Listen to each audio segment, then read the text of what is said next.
What's going on, YouTube? This is SG1 Sports, and you're watching our college football channel. It's time for my takeaways from Week 12, and what a wild week it was.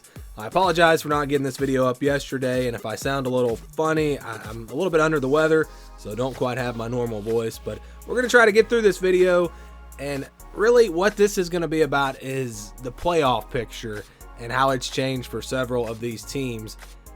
It seemed like a crazy weekend. It seemed like, it was just one of those chaos weekends. But really, there were a lot of close games. But Tennessee's the only team, the only playoff contender that lost. I guess you could say North Carolina if you still had them in the playoff race. But Tennessee losing obviously was the biggest domino, and that affects a lot of teams and opens the door up for several teams.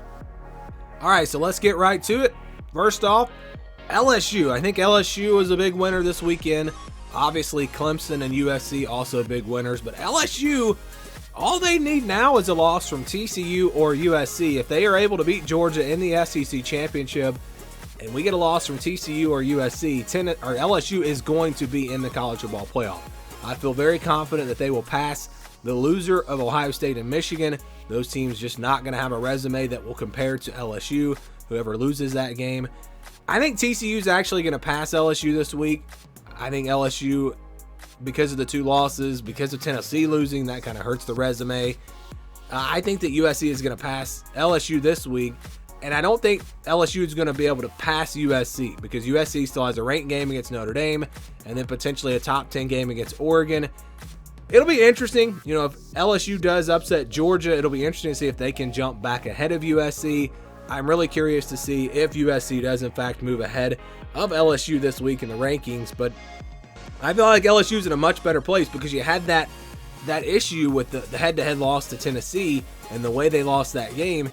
I don't know if a one-loss Tennessee was ever going to drop below LSU, so now that opens the door. You just need a loss from TCU or USC, and if LSU can beat Georgia, they're in the college football playoff. Let's go to number 2. Clemson just needs a loss from LSU and USC probably. I think that would be enough to get Clemson into the playoff.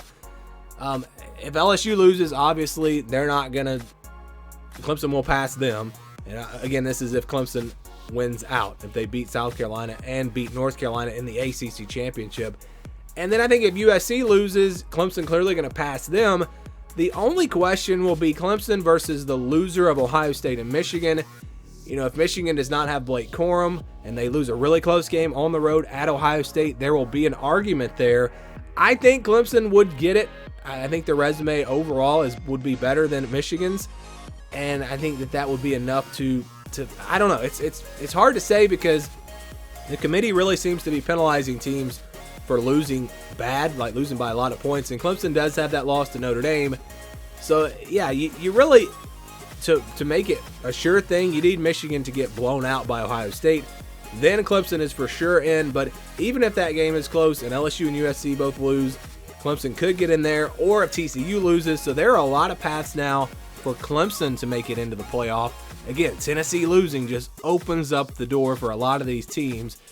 How about a good chance that Michigan and Ohio State both get in the college football playoff? If that game does turn out to be really close, there was always an argument of the loser of this game versus Tennessee. That argument is over because Tennessee is now out of it. We talked about Clemson. What if Clemson does win out? Well, TCU could still lose a game. USC could lose a game. And so there is a really good chance that we could get both Michigan and Ohio State in the college football playoff.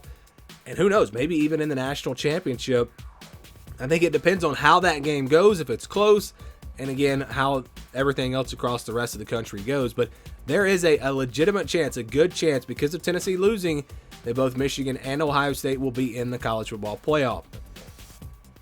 And so USC, I talked about it. USC, Clemson, those are the big winners this weekend, along with LSU. They just need a win by Georgia in the SEC championship, and I think they're in. And they may not even need that. It'll be interesting to see a 2-loss LSU SEC champ versus a 1-loss USC Pac-12 champ. Talked about this a minute ago. I think USC probably gets in over LSU, but it's hard to say. But if Georgia wins that game, they're in. USC is going to be ahead of the loser of Michigan, Ohio State. If TCU wins, that's fine. That will leave a spot. So USC now in a really good spot because of Tennessee's loss. If Tennessee had won, I don't know if USC would have been able to pass them. Now, though, I think we can definitely say that USC is almost in control of their own destiny, and they have a really, really good shot to make the college football playoff. And let's go to the final takeaway here. There is a narrow path for both Alabama and Oregon. Yes, we're going to have to bring both of them back from the dead. Here's how it happens. All right, so Clemson loses to South Carolina or North Carolina. Clemson going to drop behind these two teams. Okay, what about TCU? Let's say they lose on Saturday and then lose again in the Big 12 championship, which seems like it's unlikely, but they've played in a lot of close games. You never know. TCU then out of it. And so that could leave, if Georgia beats LSU, that could leave Georgia, Michigan, Ohio State, and then let's say USC loses to Oregon or to Notre Dame or whoever, then all of a sudden there's going to be a 2-loss team in there, and I think Alabama could sneak up there, or Oregon, if they beat USC and win the Pac-12 championship, they could sneak in there. So the biggest problem for these two teams is going to be TCU. They need TCU to lose 2 games, which again seems unlikely, but you never know. We've seen a lot of crazy things this year. It could happen. And if TCU does lose their final 2 games, we got Georgia, Ohio State, and Michigan. Those teams are in the playoff. Then you just need a loss from USC and Clemson, which again could happen. They've got tough games remaining. There is a path for both Alabama and Oregon. I don't know which one of them would get it. Probably Oregon, because they would be a conference champion and they'd have a pretty good resume. That would be really interesting if it does play out that way. But I think you have to at least bring these teams back from the dead and say, hey, look, there is a path. It's unlikely, but there is a path for both Alabama and Oregon to make it into the college football playoff. Oregon, again, I think probably more likely because they have a chance to be a conference champion. Alabama does not have that opportunity, but committee loves Alabama. We've seen it in the past. Who knows what they do? So those are my takeaways. Again, just really kind of looking at the playoff picture. Crazy weekend. TCU surviving. Michigan, Ohio State didn't look good, but they survived. Georgia didn't look great either. A crazy game from USC with USC UCLA. That was a great game. Oregon, Utah was a great game. I mean, it was an exciting weekend in college football. And again, Tennessee losing, the biggest story, the biggest domino to potentially open that door for all these teams to make it into the college football playoff. Those are my takeaways. What did you think about Week 12? Give me your thoughts down in the comments below. Thank you for watching, and stay tuned for more here on the SG1 Sports College Football Channel.